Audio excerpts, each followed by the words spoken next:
નમસ્કાર મિત્રો, શ્રી કૃપાલુ શૈક્ષણિક સંકુલ યુટ્યુબ ચેનલમાં આપનું હાર્દિક સ્વાગત છે। આવા જ એજ્યુકેશનલ વિડીયો જોવા માટે લાઇક, શેર અને સબસ્ક્રાઇબ કરવાનું ભૂલતા નહીં।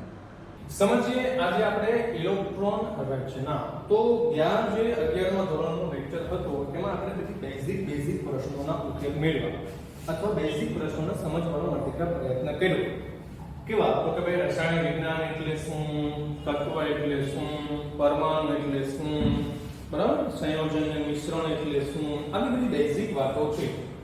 11મા ધોરણમાં તમને કદાચ મારા દીકરા એવું થતું હશે કે સાહેબ અત્યારે આવું શું કામ ભણાવે છે, આ બધું તમે આગળ ભણી ગયા છીએ, મને ખબર છે તમે આગળ ભણી ગયા છો, છતાં અત્યારે આપણે આ ભણવાનો પ્રયત્ન કરીએ। શું કામ? અત્યારે તમારે આ ભણવા માટે ભણતા નથી પણ શીખવા માટે ભણીએ છીએ। ભલે 2-4 લેક્ચર થશે પણ જેટલો તમારો પાયો સારો હશે ને એટલું મારા દીકરા રસાયણ વિજ્ઞાન તમને સહેલું લાગશે, સરસ લાગશે, બરાબર, અને સારું લાગશે, અઘરું નહીં લાગે। એક ડર હોય છે આપણી અંદર વિષયનો। વિદ્યાર્થી જીવનમાં મેં પણ એવું મહેસૂસ કર્યું છે કે અમુક વિષયથી આપણે અંદર એક ગભરાટ હોય, અંદર એક ડર હોય છે। કોઈ પૂછે છે તો આપણે કહીએ કે હા મને ફાવે છે, મારું ભણવાનું બહુ સારું ચાલે, મને વિજ્ઞાન અથવા રસાયણ વિજ્ઞાન મને ખૂબ સારું ફાવે છે એવું આપણે કહીએ, પણ મનની મનમાં તો ક્યાંક આપણને ડર હોય। પણ કોઈક એવા શિક્ષક મળી જાય કે જે ડરને હટાવી દે છે, તો બસ હું મારી રીતે પ્રયત્ન કરું છું કે હું પણ તમારી અંદર રસાયણ વિજ્ઞાનનો જો કંઈ ડર હોય તો એને થોડે ઘણે અંશે હટાવી શકું, એ તમારો ડર દૂર કરી શકું, એનો એક ઘનિષ્ઠ પ્રયત્ન કરું છું મારા દીકરાઓ।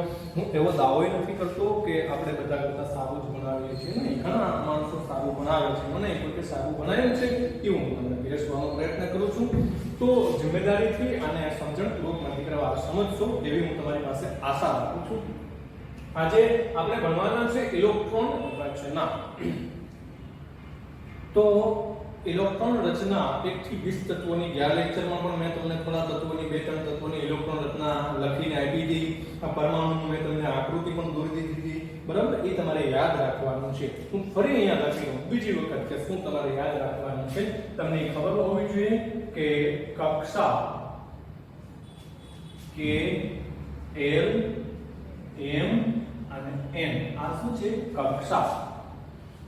આને આપણે 1 નંબર આપીશું, આ બીજા નંબરની કક્ષા છે, આ ત્રીજા નંબરની કક્ષા છે અને આ ચોથા નંબરની કક્ષા છે। કક્ષામાં શું હોય આ બધાને ખબર છે। કક્ષામાં કક્ષાના પેટા વિભાગ હોય જેને કહેવાય કક્ષકો। શું કહેવાય એને?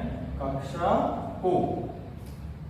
કક્ષામાં શું હોય? બેઝિક સવાલ। જિલ્લામાં શું હોય? તાલુકા। તાલુકામાં શું હોય? ગામડું। એવી રીતે કક્ષા જે મુખ્ય શક્તિના સ્તરો છે એની અંદર શું હોય? તો કે કક્ષકો।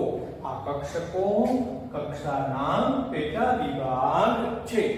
હવે પહેલી કક્ષામાં યાદ રાખશું આપણે કેમ હોય કે ભાઈ ગીર સોમનાથ જિલ્લો છે તો એમાં તાલુકા કેટલા છે, બરાબર, જુનાગઢ જિલ્લો છે તેમાં તાલુકા કેટલા છે, પોરબંદર જિલ્લો છે તાલુકા કેટલા છે, પોરબંદર જિલ્લાના તાલુકા સૌથી ઓછા છે, તો પર્ટિક્યુલર એક આપણે યાદ રાખીએ છીએ જો આ જિલ્લામાં એટલા તાલુકા છે એમ તમારે યાદ રાખી લેવું પડશે મારા દીકરાઓ। આ કક્ષામાં એટલી કક્ષકો છે, આમાં આટલી છે, આમાં આટલી છે, આમાં આટલી છે, આપણે યાદ રાખવું પડશે, બરાબર। અને ગયા લેક્ચરમાં પણ મેં કીધું હતું ફરી એકવાર, પહેલી કક્ષામાં એક જ કક્ષક છે S, બીજી કક્ષામાં 2 કક્ષકો છે S અને P, તમે જોઈ શકો, ત્રીજીમાં 3 કક્ષકો છે S, P અને D, ચોથીમાં 4 કક્ષકો છે S, P, D અને F। હવે તમારે અહીંયા યાદ રાખવા માટે એક સરળ વાત છે, શું? તો આ તો તમારે યાદ રાખવું પડે કે L M N જે કક્ષા છે। હવે કક્ષામાં કેટલી કક્ષકો છે? મતલબ S થી શરૂ કરવાનું। જો પહેલીમાં S, પછી S તો આવે જ, નવું આવ્યું P, એટલે બીજીમાં થઈ 2 અને સીધું યાદ રહી જાય, જો 1 માં 1, 2 માં 2, 3 માં 3, 4 માં 4, શું મોટી વાત છે, અને એક નવું વધતું જવાનું। શું? તો કે જો પહેલામાં S છે એટલે બીજામાં S તો આવ્યું, નવું આવ્યું P, હવે બીજામાં S અને P થઈ ગયું તો ત્રીજામાં S અને P તો રહેશે, નવું આવ્યું D। આવી રીતે તમે એને યાદ રાખો। S તો અહીંયા S તો છે, નવું આવ્યું P, હવે અહીંયા S અને P થઈ ગયું તો S અને P તો છે, નવું આવ્યું D, હવે અહીંયા S, P અને D છે એટલે E3 તો અહીંયા રહેશે, નવું આવ્યું F। લો શું મોટી વાત છે। એટલે આપણે યાદ રાખશું કે કઈ કક્ષામાં કેટલી કક્ષકો છે અને ખરેખર ઇલેક્ટ્રોન ક્યાં હોય? કક્ષામાં હોય નહીં. કક્ષાના પેટા વિભાગ જે કક્ષકો છે એ કક્ષકોમાં ઇલેક્ટ્રોન સમાયેલા હોય. તો આવી રીતે મારા દીકરા એમને યાદ રાખવાનો પ્રયત્ન કરશું. બરાબર? સરસ. હવે આપણે સીધી ઇલેક્ટ્રોન રચના લખીએ. પણ ઇલેક્ટ્રોન રચના લખ્યા પહેલા તમને હું અહીંયા લખી દઉં છું કે તત્વોના નામ યાદ રાખવા પડશે તમારે, એમની સંજ્ઞા યાદ રાખવી પડશે અને પરમાણુ ક્રમાંક તમારે યાદ રાખવો પડશે.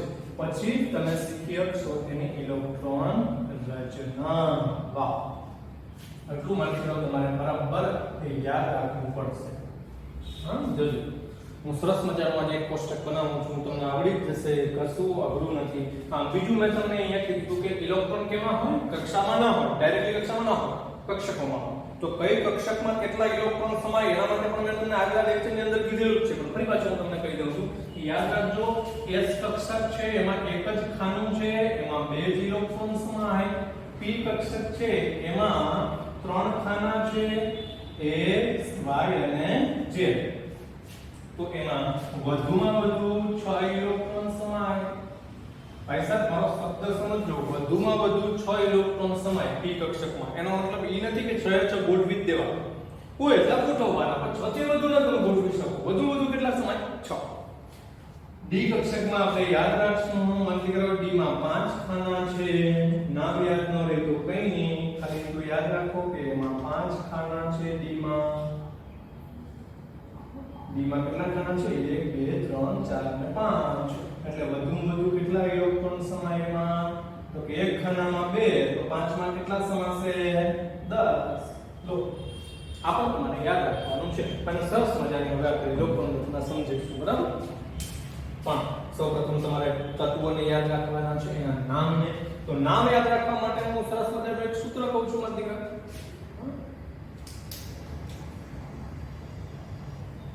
હા, ઈ, લી, બે, બો. આ બધાને ખબર છે, આપણે આગળના ધોરણોમાં પણ ભણી ગયા છીએ.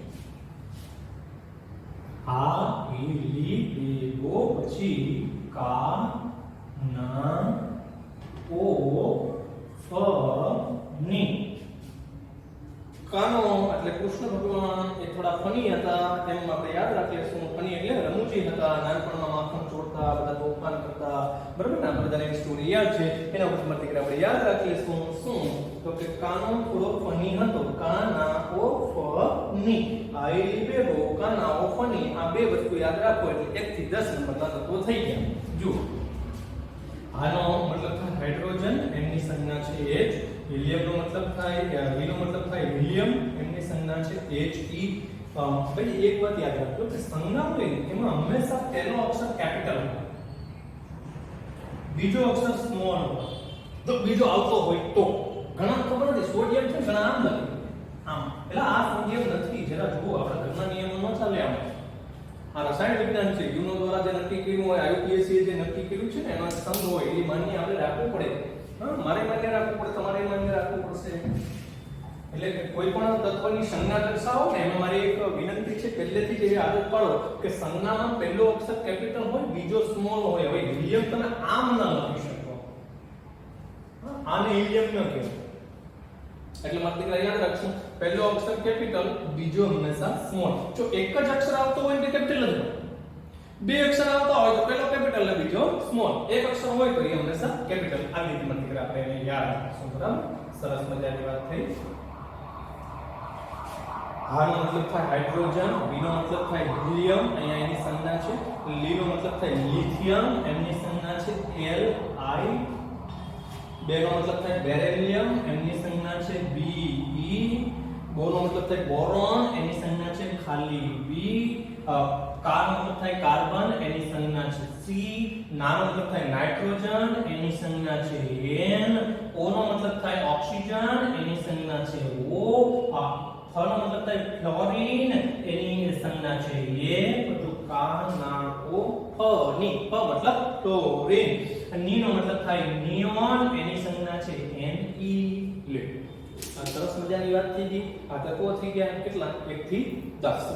હવે એનો પરમાણુ ક્રમાંક આપી દઈએ. પરમાણુ ક્રમાંકમાંથી તમે અહીંયા લખ્યું છે પણ હું અહીંયા આપી દઉં, હાલશે? હાલશે ને? બરાબર, ખાલી નંબર જ આપવાનો છે. પરમાણુ ક્રમાંક એટલે એને મળેલો નંબર. હાલો, મેં આગલા લેક્ચરમાં તમને શીખવાડ્યું છે પરમાણુ ક્રમાંક કઈ રીતે મળે છે. નો જોયું તો YouTube માં જઈને જોઈ લેજો, બરાબર, કે પરમાણુ ક્રમાંક કઈ રીતે આપવામાં આવે છે. શોર્ટમાં સ્ટોરી કહી દઉં. કોઈ તત્વ હોય તો વૈજ્ઞાનિકોને જેવું તત્વ મળે ને એટલે એ લોકો શું કરે, એ તત્વમાંથી એમનો પરમાણુ અલગ કરે અને પરમાણુ અલગ કરીને પછી જોવાનો પ્રયત્ન કરે કે તે પરમાણુના કેન્દ્રમાં કેટલા પ્રોટોન છે. હવે કોઈ તત્વ મળ્યું, એનો પરમાણુ અલગ કર્યો વૈજ્ઞાનિકોએ, પરમાણુ અલગ કરી લીધો અને પછી એ જોયું કે ભાઈ એના પરમાણુમાં કેટલા પ્રોટોન છે. હવે એમાં 6 પ્રોટોન જોવા મળે તો એ તત્વ 6 નંબર ઉપર મૂકી દેવામાં આવે. એટલે 6 નંબર ઉપર મૂકી દે, એને નામ આપી દીધું કાર્બન. આવી રીતે પરમાણુ ક્રમાંક નક્કી થાય, બરાબર. તો હાઇડ્રોજનનો પરમાણુ ક્રમાંક 1,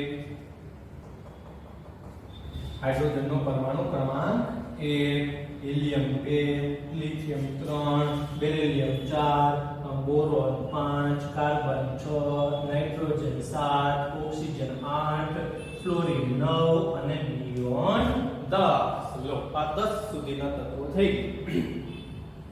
ફરી એકવાર સૂત્ર બોલશું. હવે નામ તો તમને આના ઉપરથી આવડી જશે ને, કાકા નામનો પહેલો અક્ષર છે કે મારે લખવા પડશે નામ. આશા રાખું કે તમને નામ આવડી જશે, કારણ કે તમે 10મા ધોરણની પરીક્ષા આપીને આવ્યા છો, કંઈક તો તમને આવડતું જશે ને. આનો મતલબ થશે hydrogen, helium, lithium, beryllium, boron, carbon, nitrogen, oxygen, fluorine અને નિયોન. એટલે આ નામના પહેલા અક્ષર છે, એના ઉપરથી નામ યાદ રહી ગયું, સંજ્ઞા યાદ રહી ગઈ, પરમાણુ ક્રમાંક યાદ રહી ગયા. હજી એકવાર કહું છું, લિથિયમને 3 નંબર ઉપર મૂક્યો એનો મતલબ શું થાય કે લિથિયમ તત્વનો પરમાણુ વૈજ્ઞાનિકોએ ચેક કર્યો તો એના પરમાણુની અંદર 3 પ્રોટોન જોવા મળ્યા. જેટલા પ્રોટોન હોય એટલા જ ઇલેક્ટ્રોન હોય. એટલે તમે એમ પણ બોલી શકો કે 3 ઇલેક્ટ્રોન જોવા મળ્યા અથવા એમાં 3 પ્રોટોન જોવા મળ્યા. ખરેખર પ્રોટોન ઉપર નક્કી કરવામાં આવે છે, હા, ઇલેક્ટ્રોન ઉપરથી નહીં. પણ એક નિયમ છે કે જેટલા પ્રોટોન હોય ને એટલા ઇલેક્ટ્રોન હોય. એટલે આપણે એમ કહી શકીએ કે આ પરમાણુ ક્રમાંક 3 છે, એનો મતલબ કે લિથિયમના પરમાણુમાં 3 પ્રોટોન હશે એના કેન્દ્રમાં અને કક્ષાઓમાં 3 ઇલેક્ટ્રોન હશે. સરસ. આવી રીતે પરમાણુ ક્રમાંક નક્કી કરવામાં આવે છે. અહીંયા તમે જોઈ શકો ઓક્સિજનનો પરમાણુ ક્રમાંક 8 છે. એનો મતલબ એવો થયો કે ઓક્સિજનના પરમાણુના કેન્દ્રમાં 8 પ્રોટોન જોવા મળ્યા. એટલે ઓક્સિજનને મૂકી દીધું 8 નંબર ઉપર અને જે 8 નંબર મળ્યો ઓક્સિજનને એને કહેવાય ઓક્સિજનનો પરમાણુ ક્રમાંક. અને 8 પ્રોટોન છે તો એ લોકોને કેટલા હશે? 8. સરસ. હું આશા રાખું માટી કરો તમને પરમાણુ ક્રમાંકની વ્યાખ્યા સમજાઈ ગઈ હશે. એટલે અહીંયાથી હવે આપણે આ જે શબ્દ છે પરમાણુ ક્રમાંક એ હટાવી દઈએ. બાકી પરમાણુ ક્રમાંક આપણે અહીંયા બાજુમાં લખી દીધું છે, બરાબર. અને હવે આપણે લઈ લઈએ અહીંયા ઇલેક્ટ્રોન રચના. સરસ. હવે આપણે ઇલેક્ટ્રોન રચના ભણવાની છે. તો જોતા જવાનું. હાઇડ્રોજનનો પરમાણુ ક્રમાંક 1 છે. એનો મતલબ શું થયો કે એના પરમાણુના કેન્દ્રમાં પ્રોટોન કેટલો હશે? 1.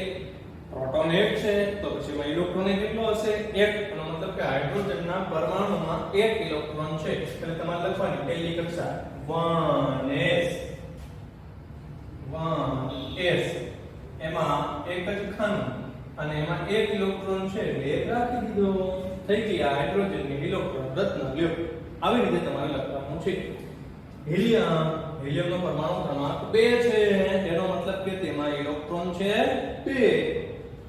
ખરેખર એવું હોય કે હિલિયમનો પરમાણુ ક્રમાંક 2 છે એનો મતલબ થયો કે એના પરમાણુના કેન્દ્રમાં 2 પ્રોટોન છે અને આપણે જોયું કે જેટલા પ્રોટોન હોય એટલા ઇલેક્ટ્રોન હોય. એટલે પરમાણુ ક્રમાંક હોય ને એટલા પ્રોટોન હોય અને એટલા જ શું હોય એમાં ઇલેક્ટ્રોન. એટલે આ હિલિયમનો પરમાણુ ક્રમાંક 2 છે એટલે આપણે કહીશું કે એમાં 2 ઇલેક્ટ્રોન છે. એટલે પાછું લખવાનું 1s 1s.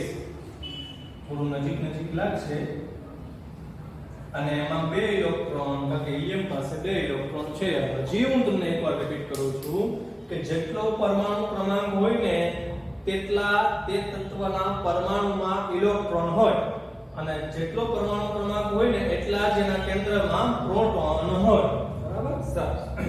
હવે તો સમજાશો ને. અહીંયા લિથિયમની હવે ઇલેક્ટ્રોન રચના લખીએ તો લિથિયમના અંદર જો લિથિયમના પરમાણુમાં કેટલા ઇલેક્ટ્રોન હશે? પરમાણુ ક્રમાંક 3 છે તો ઇલેક્ટ્રોન કેટલા હશે એમાં? 3. તો મારે 3 ઇલેક્ટ્રોન લખવા છે એટલે હું કક્ષક લખીશ 1s એમાં એક ખાનું, હવે એમાં 2 ઇલેક્ટ્રોન ગોઠવી દો. અચ્છા, મેં 2 ઇલેક્ટ્રોન એમાં ગોઠવી દીધા. ઇલેક્ટ્રોન તો કેટલા છે એની પાસે? 3. ગોઠવા કેટલા આપણે? 2. 1s પૂરું થઈ ગયું. કારણ કે s માં બધું 2 જ સમાઈ શકે. જો મારી દીકરા અહીંયા લઈ છે. આમ 1s માં જે 2 ઇલેક્ટ્રોન ગોઠવાઈ ગયા, લિથિયમ પાસે ઇલેક્ટ્રોન કેટલા છે? 3. ચાકાનું પરમાણુ ક્રમાંક 3 છે. એની પાસે 3 ઇલેક્ટ્રોન છે. એમાંથી 2 ગોઠવાઈ ગયા. હજી એક વધ્યો ને? હજી એક ગોઠવવો પડશે. એટલે આગળ વધો. તો 2s.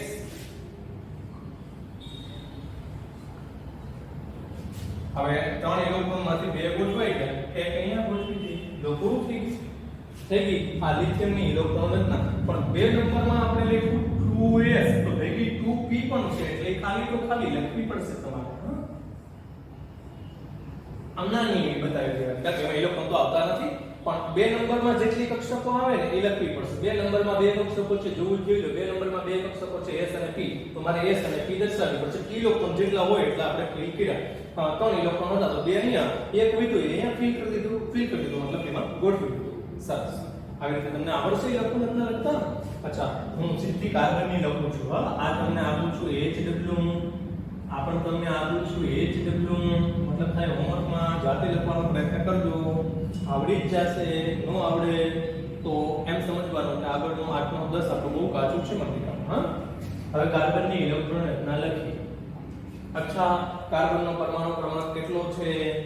જો કેટલો છે કાર્બનનો પરમાણુ ક્રમાંક? 6. એનો મતલબ એવો થયો કે કાર્બનના પરમાણુના કેન્દ્રમાં 6 પ્રોટોન હશે અને કક્ષાઓમાં 6 ઇલેક્ટ્રોન હશે. ટૂંકમાં આપણે ઇલેક્ટ્રોનની જરૂર છે. એટલે સીધું કહો ને કાર્બનનો પરમાણુ ક્રમાંક 6 છે, એનો મતલબ કે એના પરમાણુમાં 6 ઇલેક્ટ્રોન હશે. તો આપણે 6 ઇલેક્ટ્રોનને ગોઠવવાના છે. 6 ઇલેક્ટ્રોન ગોઠવી દઈએ એટલે થઈ ગઈ કાર્બનની ઇલેક્ટ્રોન રચના. તો 1s પહેલું, એમાં એક ખાનું છે, એમાં 2 ઇલેક્ટ્રોન ગોઠવી દે. આ જરા જોજો નીચે બધી દેખાય છે ને? નીચે બધી આવે છે ને? આ સરસ. હા, તો આપણે 6 ઇલેક્ટ્રોન ગોઠવવાના છે. કાર્બનનો પરમાણુ ક્રમાંક 6 છે, મતલબ કે કાર્બનના પરમાણુમાં 6 ઇલેક્ટ્રોન છે. તો આપણે 6 ઇલેક્ટ્રોન ગોઠવી દઈએ એટલે થઈ જશે એની ઇલેક્ટ્રોન રચના. હાલો, એમાંથી આપણે 2 ગોઠવી દીધા 1s માં. હાલો આગળ વધો. આ જોઈ જુઓ. આ 1s આવી ગયું. પછી શું આવશે? 2s અને 2p. એટલે આપણે લખી જ નાખીએ 2s અને 2p. આમાં એક ખાનું હશે અને આમાં 3 ખાના હશે. જો તમને એમ થશે કે 2p માં તો ઇલેક્ટ્રોન આવ્યા જ નથી, તોય તમે શું કામ લખી? ભાઈ 1 નંબરની છે એટલે લખવી પડે. હા, 1 નંબરની કક્ષકો લખવી પડશે. બરાબર, એવું યાદ રાખજો. હાલો, 6 ઇલેક્ટ્રોન માંથી 2 મેં અહીંયા ગોઠવી દીધા છે. હવે હું 2 અહીંયા રાખી દઉં એટલે કેટલા થઈ ગયા? 4. ભાઈ પાસે છે કેટલા?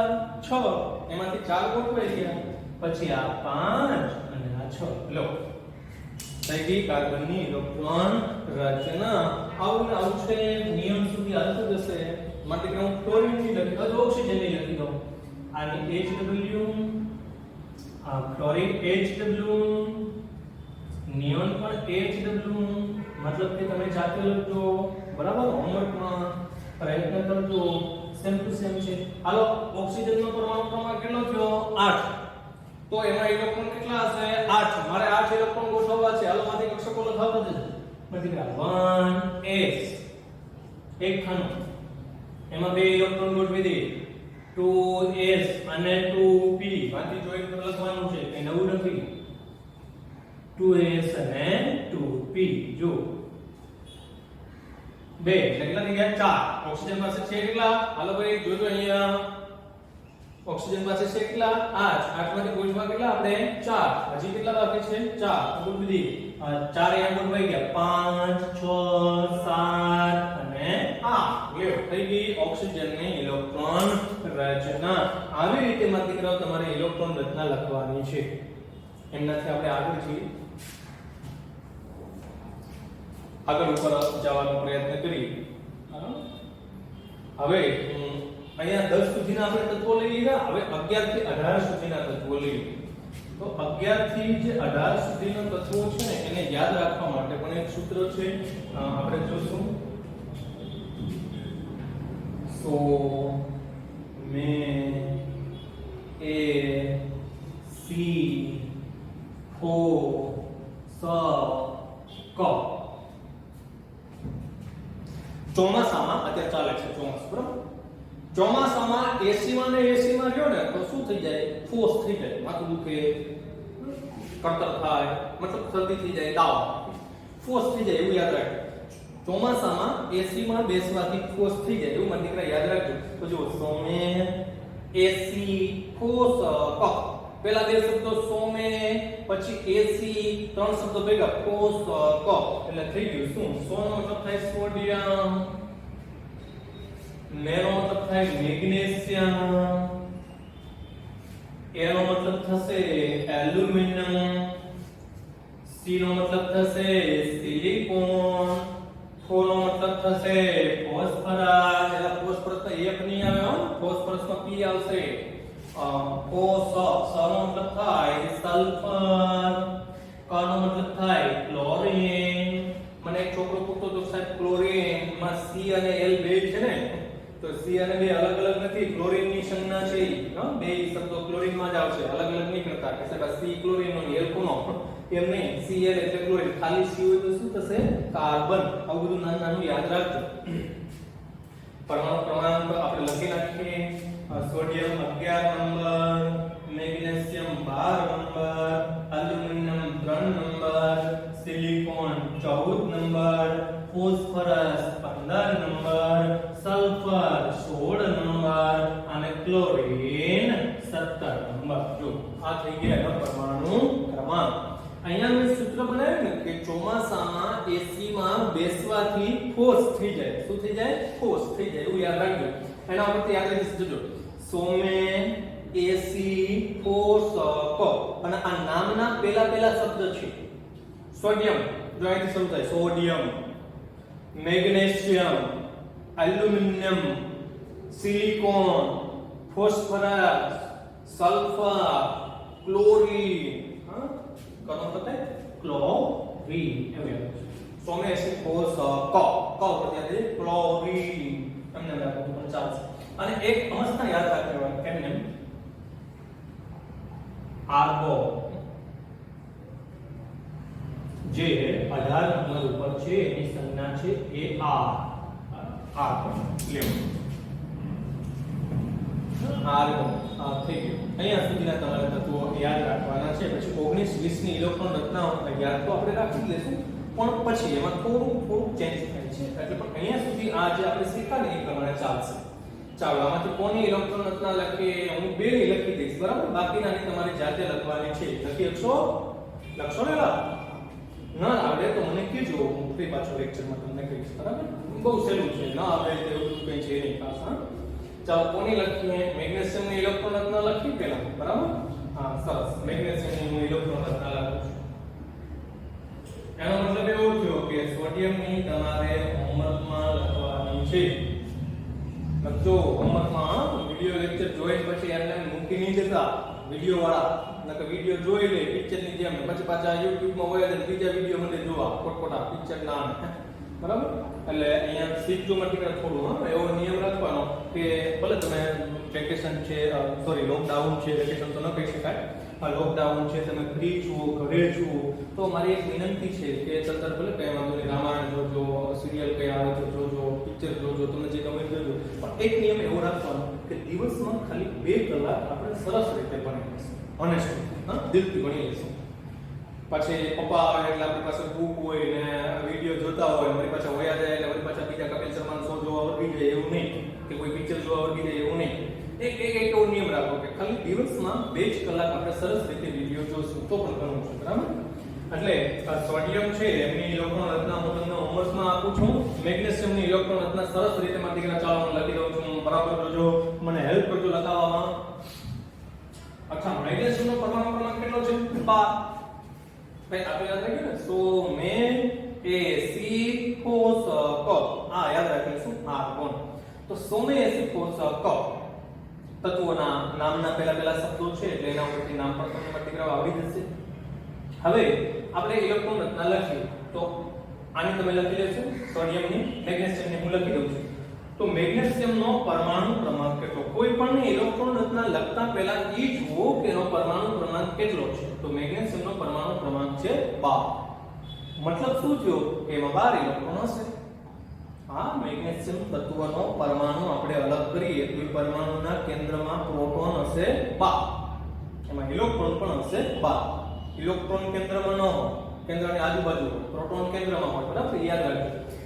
શોર્ટ એન્ડ સ્વીટ, પરમાણુ ક્રમાંક 12 છે એનો મતલબ થયો કે મેગ્નેશિયમના પરમાણુમાં 12 ઇલેક્ટ્રોન છે. મારે અહીંયા 12 ઇલેક્ટ્રોન ગોઠવવાના છે. ચાલો શરૂ કરીએ.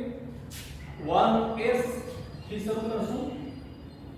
1s એક ખાનું, એમાં 2 ઇલેક્ટ્રોન ગોઠવી દઈએ. પછી આપણે 2 નંબરમાં વયા જશું. 2s 2p, આ લખશું 2s અને 2p. એમાં ઇલેક્ટ્રોન ગોઠવી દઈએ. હું 2 અહીંયા ઇલેક્ટ્રોન રાખી દઈશ. જો 2 ઇલેક્ટ્રોન મેં અહીંયા રાખ્યા છે.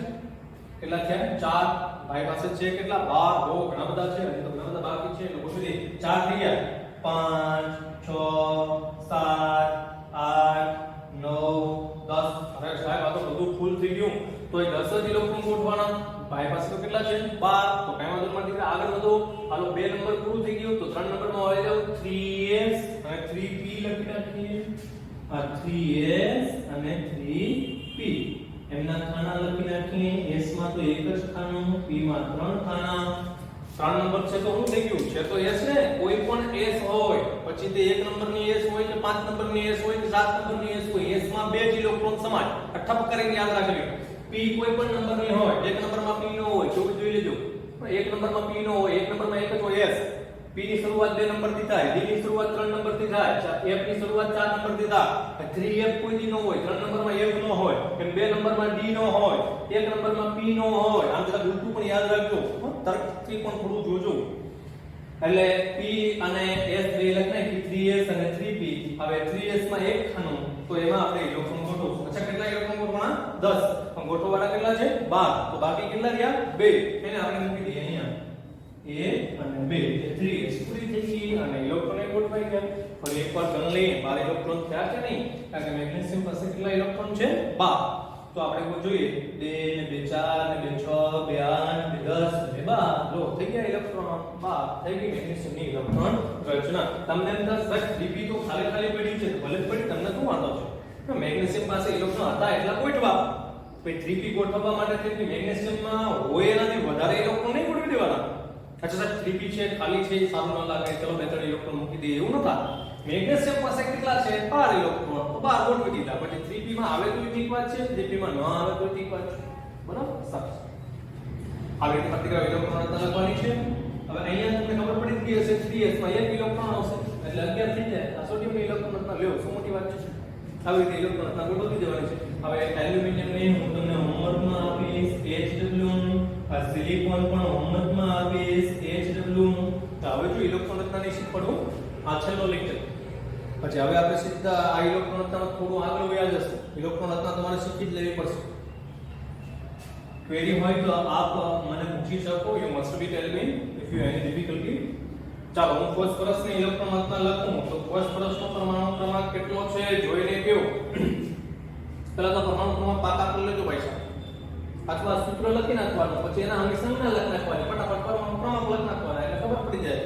તમને સૂત્ર તો યાદ રહેશે ને કે આઈલી બેગો કાનાઓ પની.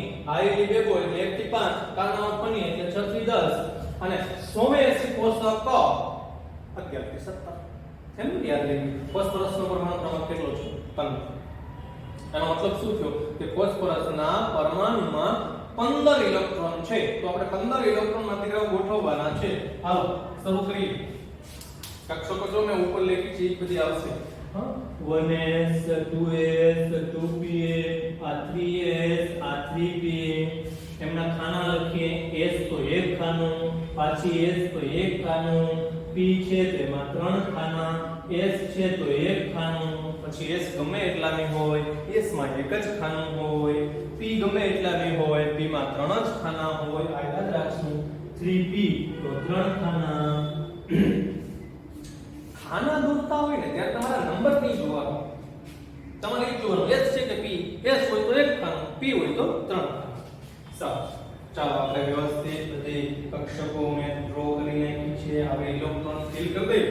અચ્છા, ફોસ્ફરસના પરમાણુમાં કેટલા ઇલેક્ટ્રોન છે 15 શું કામ કારણ કે એનું પરમાણુ ક્રમાંક છે 15 એટલે આમાં 15 ઇલેક્ટ્રોન મારે ફિલ કરવાના છે હાલો શરૂ કરી 1 2 3 4 5 6 7 8 9 10 11 12 13 14 15 થઈ ગયા ને 15 જો ગણી લીધું 2 ને 4 ને 6 ને 8 ને 10 ને 12 13 14 ને 15 ફોસ્ફરસ પાસે 15 ઇલેક્ટ્રોન હતા આપણે 15 ઇલેક્ટ્રોન ગોઠવી નાખ્યા થઈ ગઈ ફોસ્ફરસની ઇલેક્ટ્રોન રચના સરસ મજાની ઇલેક્ટ્રોન રચના બની ગઈ જો હવે એક વાત અહીંયા નોંધનીય શું છે તમારે ધ્યાન શેનું રાખવાનું છે મારી દીકરાઓ અહીંયા p માં છેલ્લે 3 ઇલેક્ટ્રોન ગોઠવવાના હતા તો મેં જુઓ એક ગોઠવો છે ભેગા નથી કર્યા આ ખાનામાં 2 કરી નાખ્યા પછી એક અહીંયા લખી એમ નહીં જ્યારે p ના 3 ખાના એક સાથે હોય તો પહેલા એમાં આવો છૂટો એક ઇલેક્ટ્રોન લખવાનો એટલે છૂટો ન બોલાય એને અયુગ્મિત બોલાય શું બોલાય ને અયુગ્મિત અનપેર એટલે અયુગ્મિત એટલે પહેલા તમારે એક ઇલેક્ટ્રોન ગોઠવવાના અત્યારે એવું બધું આગળ સુધરે સીધું યાદ રાખવાનું કે p ના જે 3 ખાના છે ને એમાં પહેલા એક ઇલેક્ટ્રોન ગોઠવવાના પછી હોય તો બે ગોઠવવાના બાકી એક જ ગોઠવવાનો આ પણ આપણે બુકની અંદર ભણશું બીજા પાઠમાં બરાબર એ નિયમ છે અને હવે મારા દીકરાઓ આશા રાખું કે આ તમને બધાને આવડશે HW અરે ખાલી આમાં ઇલેક્ટ્રોન બદલતા દેવાના છે જો આ 15 થઈ ગયા અહીંયા એક મૂકી દો એટલે 16 એટલે સલ્ફરની ઇલેક્ટ્રોન રચના થઈ ગઈ પાછો એક મૂકી દો એટલે 17 એટલે ક્લોરીનની ઇલેક્ટ્રોન રચના થઈ ગઈ પાછો તમે અહીંયા એક મૂકી દો 3p માં હવે 3 ઇલેક્ટ્રોન આવે એટલે થઈ જાય R1 ની આ સેમ ટુ સેમ જ R1 છે ખાલી એક ઇલેક્ટ્રોન વધારવાનો છે સમજો છો ને શું વાત કરું છું જો તમે આ તમે કોની ઇલેક્ટ્રોન રચના લીધી ફોસ્ફરસ તો એમાં કેટલા ઇલેક્ટ્રોન છે 15 હવે તમે એક અહીંયા ઇલેક્ટ્રોન વધારી અહીંયા એટલે 16 થઈ જશે એટલે સલ્ફરની થઈ ગઈ પાછો અહીંયા એક આવી જશે એટલે 17 થઈ જશે તો ક્લોરીનની થઈ ગઈ અને અહીંયા એક મૂકી દેશો એટલે 18 કાર્બનની થઈ ગઈ એટલે આવી રીતે આપણે એની ઇલેક્ટ્રોન રચના લખી શકીએ તમારે આ ઇલેક્ટ્રોન રચના શીખવા માટે વિડિયો જોવાનો પહેલા 2 વખત જોઈ જુઓ અને પછી આ 3 વખત લખવી પડે મોઢે તો તમને આવડશે બરાબર અને આશા રાખું કે આપ બધા ઇલેક્ટ્રોન રચના શીખી જ લેશો 5 લેક્ચર આવી રીતે હું બેઝિક ચલાવી પછી આપણે સીધા બુકમાં વયા જશું અને બુક પછી બહુ સરસ રીતે ભણવાની મજા આવશે હજી આપણે કલમખડીઓ શીખીએ છીએ હા કેમિસ્ટ્રીનો કલમખડીઓ છે આ એટલે મને દીકરા પછી આપણે ધીમે ધીમે બારાક્ષરી શીખશું પછી શબ્દો શીખશું પછી આપણે ભાષામાં કેમ આગળ વધીએ એમ ધીમે ધીમે સાયન્સમાં પણ આગળ વધશું આઈ હોપ કે તમને ઇલેક્ટ્રોન રચના સમજાણી હશે અસ્તુ જય ભારત